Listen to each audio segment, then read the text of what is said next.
Hello दोस्तों, कैसे हैं आप सब। आशा करती हूँ सब ठीक होंगे। आज की कहानी है कन्यादान। रामलाल जी के दो बच्चे थे, जूही और पार्थ। पार्थ बड़ा था और जूही छोटी थी। दोनों ही पढ़ाई में बहुत होशियार थे।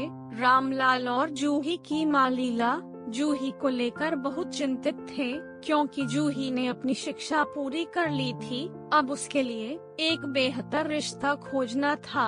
एक दिन उनके करीबी रिश्तेदार का बेटा दीपेश शादी में जूही का हाथ मांगने के लिए उनके घर आया। दीपेश को सभी पसंद करते थे। वह दिखने में अच्छा था और एक अच्छी कंपनी में कार्यरत था। दीपेश के परिवार को भी जूही पसंद थी। फिर इन सब के बाद शादी की तारीख तय हो गई और पार्थ के भैया और रामलाल शादी की सारी तैयारियां कर रहे थे, क्योंकि शादी नजदीक थी। सारी तैयारियां हो गई।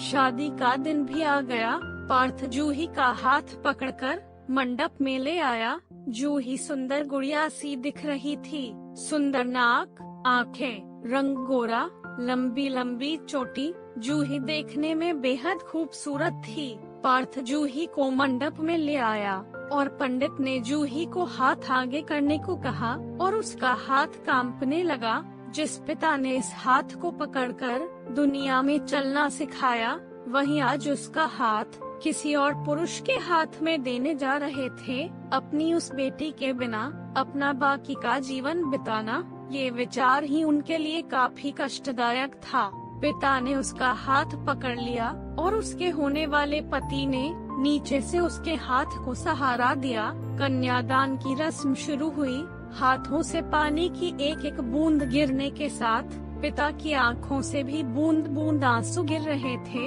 अपने कलेजे का टुकड़ा दान करते समय क्या अवस्था होती है, तब वह रामलाल ने जाना। वह रस्म खत्म हुई। पंडित जी लीला और रामलाल के हाथ में दियों से भरा पर्दा दिया। उनके सामने बेटी और उसका पूरा ससुराल परिवार बैठाया और पंडित जी ने कहा, आज से आपकी बेटी उनकी हो गई। उनसे कहो कि उसका अच्छे से ध्यान रखें। जूही अपने मायके वालों के लिए एकदम पराई हो गई। उसकी आंखों में आंसू भर आए।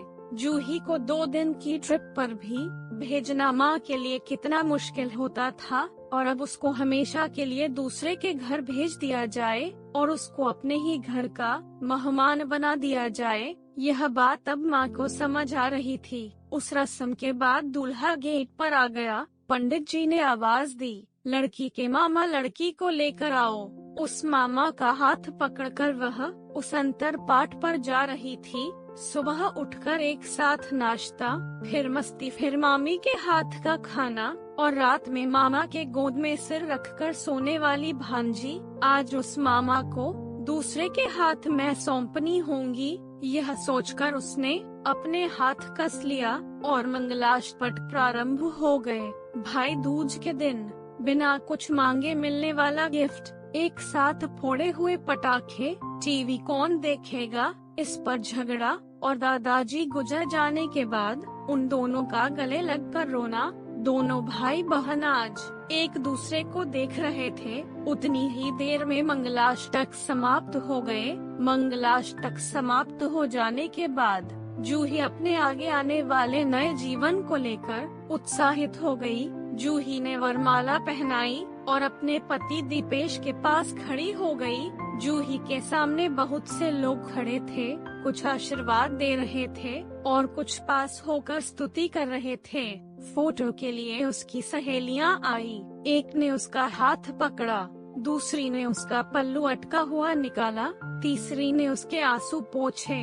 हम घर रहने के लिए आ रहे हैं, आंटी को बोलना खाना खाने के लिए आएंगे। उसे कमरे की आवाज, एक दूसरे के अधिकार और वह दिन याद आ गए जब वे एक साथ रहती थी। अचानक पति दीपेश ने कहा कि तुम चारों की तस्वीरें ले लो। मैं साइड में खड़ा हो जाता हूँ और वह चारों चेहरे हंसे। खाने की कतार में आज जूही माँ पापा से दूर दूसरे लोगों के साथ बैठी थी। खाना खाने के बाद पंडित जी ने गौरी हार की पूजा करने के लिए बुलाया। जूही ने वहाँ मन से पूजा की। माँ ने जूही की झोली भर दी और सुनीता आंटी ने कहा कि आप पीछे मुड़ना मत। जूही अचानक चौंक गई। वह आगे बढ़ने लगी। इतने सालों से बच्चे की तरह पाले हुए उस चाचा का बांध टूट गया। स्कूल से घर वापस आने में देर हो जाने पर अस्वस्थ होने वाले वह चाचा जी, जन्मदिन पर 5-6 फ्रॉक उसके आगे लाकर रखने वाले चाचा जी, मैं नहीं आने वाली आज घर में, चाची के पास रहूंगी कहकर रोने वाली वह आज हमेशा के लिए दूर चली जाएगी। यह जूही के दूसरे माँ पापा के रूप में चाचा चाची को भी यह बात सहन नहीं हो रही थी। उसकी पहचान आज बदल चुकी थी। हाथों की वह हरी चूड़ियाँ, पाँव में बिछिया और गले में मंगलसूत्र नए जीवन की राह दिखा रहे थे। सास का हाथ पकड़कर जूही उस फूलों से सजी गाड़ी में दीपेश के साथ बैठी। उस गाड़ी में खुशी थी और उस गाड़ी के बाहर खड़े सभी लोग आंखों में आंसू लिए उसे अलविदा कर रहे थे। जूही बोली, मम्मी पापा आती हूँ मैं। बहुत मुश्किल होता है अपना कलेजा, अपना दिल अपने ही हाथों से बाहर निकालकर पराये हाथों में सौंपना, और वह अपने कलेजे को, अपने दिल को खुद के दिल से लगाकर रखेगा। फिर भी हर माता पिता इस मुश्किल काम का सपना देखते हैं, लड़की के जन्म के बाद से ही। तो दोस्तों, ये थी हमारी आज की कहानी। आपका क्या कहना है इस कहानी के बारे में? कमेंट करके हमें जरूर बताएं। वीडियो को लाइक कर दीजिए और इसी तरह की कहानियाँ लगातार देखने के लिए चैनल को सब्सक्राइब करके घंटी को दबाकर ऑल पर सेट कर लीजिए, ताकि आने वाली वीडियो का नोटिफिकेशन आपके पास तुरंत पहुँचे। मिलती हूँ अगली वीडियो में। धन्यवाद।